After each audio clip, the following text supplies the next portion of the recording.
Horizon Zero Dawn has been remastered. Yes, the 7-year-old game has been made anew just in time for the PS5 Pro, which I do not have.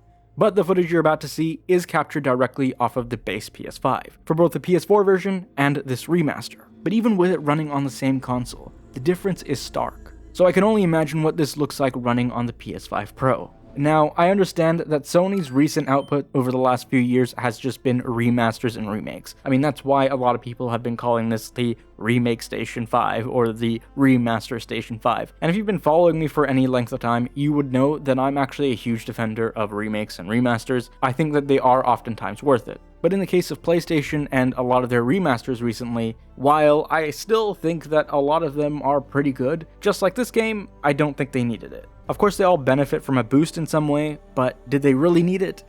No. Personally, like a lot of people, I think if they were going to remaster or remake anything, it should be some of their older titles that they have long forgotten, like Infamous and Killzone and Sly Cooper, maybe some of the older God of Wars. Now, I did especially struggle to defend The Last of Us Part 1 when that released, as though, while that looked incredible, I think that a remake for a 9-year-old game that is perfectly playable to this day was really unnecessary, even though I myself really enjoyed it and thought it was great. But the price, not so much. On the other hand, The Last of Us Part 2 Remastered was something that I thought was worth it, simply because of the $10 upgrade, or $15 here in Canada. So that means if you own the original game, you can upgrade to the remaster for about $10. And the same goes to Horizon Zero Dawn, which is a significant reason as to why I'm recommending this. If there were no upgrade path or it was significantly more, I would find it difficult to recommend, if at all, to purchase and play this remaster, because the original still looks great. But it being $10 and its additional upgrades, I think this is well worth the price of admission. And the difference is even more stark compared to The Last of Us Part 2 Remastered.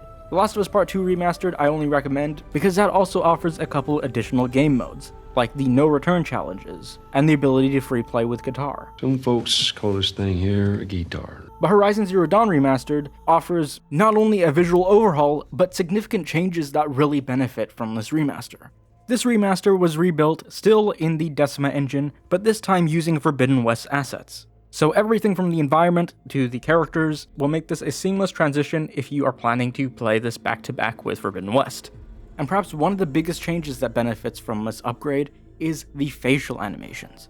The facial animations in the original game were very stilted, Aloy especially, and in the original, it's very hard to tell what Aloy is feeling beyond her voice. She lacks emotion, in my opinion. And so here, with the reworked animations, you can tell when she's being sympathetic, or clever, or more assertive. Oh, are you gonna shut your mouth? Because that would be a surprise. During these chats you'll have with NPCs, you'll notice that the camera is pulled back a little to give more free range of motion and body language that is much more than just facial expressions. It's in the way that your hands move, your whole body moves. So all the characters are able to convey their emotions much more clearly. But now that I think of it, I think they've also pulled the camera back a little in the gameplay itself to also give you a larger view of your spatial surroundings.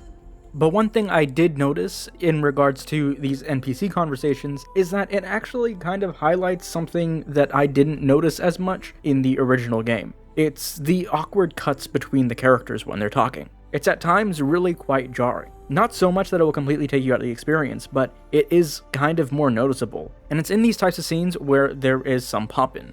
Like, when it cuts, then you will immediately see a really quick split second of pop-in. And I think that's what kind of adds to this. And speaking of pop-in is something that you will come to notice when you are traversing the environment, but that is to be expected. That you're not going to have something perfect unless you're playing on, hopefully, the PS5 Pro. But even that, I'm not entirely sure if that would iron it out entirely. I haven't played it, I wouldn't know. But the more important thing is that everything is a visual overhaul, and objectively, it is just much better. Now call me crazy, but one other difference that I did notice was the audio. I feel like the audio is almost like it was ripped out of the original game and not just put into this version of the game. Like, there's something about the audio that sounds like there's some sort of noise reduction or post cleanup or something. I cannot tell what it is, but when I compare the two and I go back to back, there is a subtle difference. My ears aren't trained at all, so I could be totally wrong, but it is something I felt worth mentioning.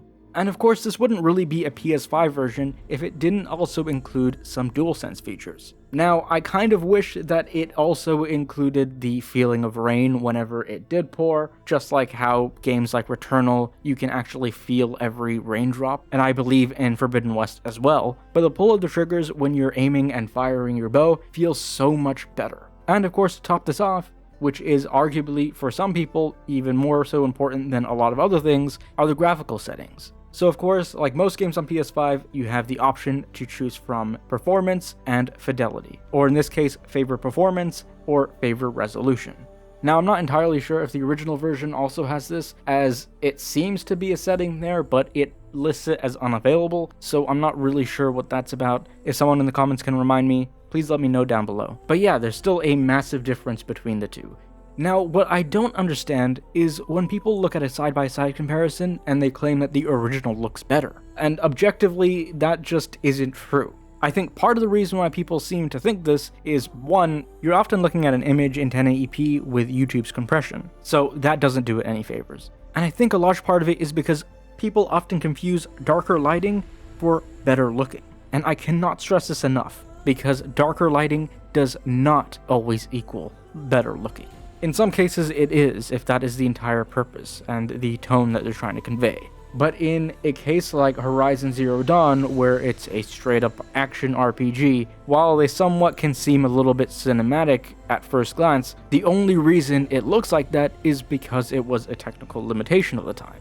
As far as I know, this is the vision that they were going for in the first place, hence the reason why it looks the way it does in Forbidden West. Now, these remaster complaints I've always especially found a little odd though when we talk about certain games. Like, for instance, this game and The Last of Us Part 2 are given more criticism based on the game itself, but also because of these remasters. But it's odd that the same hasn't been applied as much for something like Spider-Man Remastered, which released only 2 years after its original release. Of course, there was backlash towards Peter's face change, but as far as the actual game being remastered goes, I do not recall people actually making as much of a big deal about it. Same thing goes for something like Ghost of Tsushima, Director's Cut, and Death Stranding, Director's Cut. Just because they have Director's Cut in the label, and they might offer some additional content, so do these, and it doesn't make it any less of a quote-unquote remaster. And if I recall, they had much greater upgrade paths than what these have. Now, not to say that they're not worth it, just that the energy seems to be inconsistent.